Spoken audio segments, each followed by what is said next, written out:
BRS silver Jubilee వేడుకలలో భాగంగా ఎల్కతుర్తి గులాబీమయమైంది. పాదయాత్ర చేస్తూ వచ్చిన కార్యకర్తల సభాస్థలికి ఒక్కొక్కరుగా చేరుకుంటున్నారు. సుమారు 10 లక్షల మంది ప్రజలు ఇక్కడికి వచ్చే అవకాశాలున్నాయి. మరింత సమాచారం వరంగల్ నుంచి మా ప్రతినిధి పొన్నగంటి స్వామి అందిస్తారు. ఇప్పటికీ బీఆర్ఎస్ సిల్వర్ జూబ్లీ వేడుకల్లో భాగంగా హన్మకొండ జిల్లాలోని ఎల్కతుర్తి ప్రాంగణం అంతా గులాబీమయమైందని చెప్పుకోవచ్చు. ప్రస్తుతానికైతే ఇప్పటికే కూడా ఆ బీఆర్ఎస్ కార్యకర్తలే కావచ్చు, అభిమానులే కావచ్చు, ఇప్పటికే కేసీఆర్ ఉపన్యాసం వినడానికైతే ఇప్పటికే ఆ సభాస్థలికి చాలా వరకు చేరుకున్న నేపథ్యం అయితే ఉంది. ఇప్పటికి ప్రస్తుతానికైతే చూసుకోవచ్చు ఇక్కడ అన్ని విధాలు కూడా ఏర్పాటు చేసిన నేపథ్యం అయితే ఉంది. ఇప్పుడు ప్రస్తుతానికైతే కొంతమంది కూడా ఆ కేసీఆర్ అభిమానులు కూడా దూరం ఉన్న ప్రాంతాల నుంచి కూడా ఇప్పటికే చేరుకున్నారు. అదేవిధంగా ఎడ్ల బండ్లతోని కూడా సూర్యాపేట జిల్లా నుంచి కూడా ఎడ్ల బండ్ల మీద కూడా 5 రోజుల నుంచి ప్రయాణం చేసి కూడా ఇవాళ ఈ ప్రాంగణం ఎల్కతుర్తి భారీ బహిరంగ సభకు అయితే వచ్చిన నేపథ్యం అయితే ఉందని చెప్పుకోవచ్చు. అక్కడ మాజీ మంత్రి అయినటువంటి సూర్యాపేట ఎమ్మెల్యే జగదీశ్వర్ రెడ్డి కూడా రెడ్డి కూడా ఇప్పటికే పూర్తి స్థాయిలో కూడా వాళ్ళ అభిమానం చెప్పారు. ఎందుకంటే అక్కడ నుంచి కూడా ఎడ్ల బండ్ల మీదుగా కూడా వస్తున్న నేపథ్యంలో కూడా ప్రస్తుతానికైతే వాళ్ళందరినీ అభివాదం చెప్పిన పరిస్థితి ఉంది. ఇక్కడ చూసుకోవచ్చు. వీళ్ళు ఎక్కడి నుంచి వచ్చారు, అసలు ఏ నుంచి వచ్చారు, మీరు ఇప్పుడు వచ్చి తొందరగా ఇక్కడ సీట్లో కూర్చున్నారు. ఇప్పుడు ఎక్కడి నుంచి వచ్చారు మీరు? మాది దేవుని పడకల్, మేము పాదయాత్రగా వచ్చినాం 5 డేస్ నుంచి.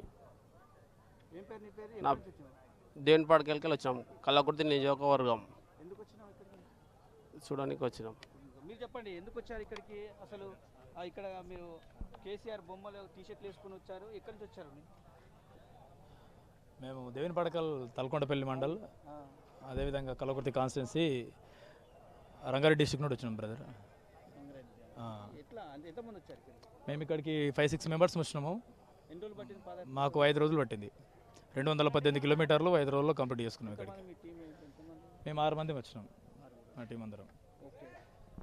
ఓకే, ఇప్పటికీ దేవగిరి పట్నం నుంచి కూడా దేవుని పడకల నుంచి కూడా అంటే కల్వకుర్తి నియోజకవర్గం నుంచి కూడా ప్రస్తుతానికైతే అక్కడి నుంచి పాదయాత్రతో 5 డేస్ నుంచి పాదయాత్ర చేసి కూడా ఇక్కడికి వచ్చి సభాస్థలికి చేరుకున్నారు. ఇప్పుడు ప్రస్తుతానికైతే కేసీఆర్ తెలంగాణలోని కూడా ఎలాంటి సందేశాన్ని దిశానిర్దేశం చేయబట్టే ఉన్నారు. ఇప్పుడు ఉపన్యాసం ఏ విధంగా ఇస్తారో మొత్తం స్వచ్ఛందంగా కూడా వాళ్ళు అక్కడి నుంచి పాదయాత్ర చేసి కూడా ఇక్కడికి ఆ సభాస్థలానికి చేరుకొని కూడా కేసీఆర్ ఉపన్యాసానికి ఎండను సైతం లెక్క చేసుకుండా కూడా ఇప్పటికే వీళ్ళైతే వచ్చిన నేపథ్యం అయితే ఉంది. ప్రస్తుతానికైతే ఇప్పటికీ అంటే 35% వరకు కూడా చేరుకున్నారు. ఇంకా అసలు విషయం ఏంటంటే 5 గంటలకు సభ మొత్తానికైతే పూర్తిగా స్టార్ట్ అవుతుంది. అప్పటికి కేసీఆర్ ఉపన్యాసం ఉంటుంది. ఇప్పుడు 12 గంటల నుంచి నైట్ 12 గంటల వరకు కూడా బహిరంగ సభ జరుగుతున్న నేపథ్యం అయితే ఉంది. ఇప్పుడు ప్రస్తుతానికైతే ఇప్పటికే మాత్రము మొత్తము ఎల్కతుర్తి ప్రాంగణానికి అయితే చాలా వరకు చేరుకున్న నేపథ్యం అయితే ఉంది. కెమెరా పర్సన్ బాలుతో స్వామి.